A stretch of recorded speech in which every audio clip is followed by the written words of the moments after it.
Canım kızım yaxshimisan? Qaynana qaynata yaxshimi? Yaxshi, faqat mebel qilib bekor qilibsizlar, o'g'ri bo'libsizlar, o'zingiz qilardik deb aytdilar. Yo'q. Nargiz kelib qoldi-ku, qanaysan? Ozod eshitib qidilar nima deganini mebel olib bekor qilibsizlar. Shunaqa debdimi? Ishonmasang mana kelindan so'ra. Unaqa emas. Sen ularni himoya qilma, javob! Ha aka? Eshitdingmi nima bo'lganini? Shuncha mehnat qilib olgan mebelimiz qudaligi yo'qmabdi. Yo'g'i? Ishonmasang mana kelindan so'ra. Sen ularni himoya qilma. Bor, boltani ol. Namuncha baqir chaqir nima bo'lyapti? Aka opam mebel yoqmagani uchun haydashibdi. Yo'g'ey. Mana ishonmasang kelindan so'ra.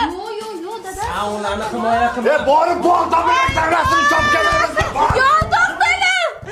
Mani hech kim haydamabdi. Mana qaynonam yozdi, kelyapsan kelin deb. Yanga, baxtmaysiz qursin. Ketdim men. Ama hech narsa demadim-ku dadasi. Bilaman. Shunaqa qilmasang qayta kelaveradi, demanmi? Gapni ko'paytirib. Qayta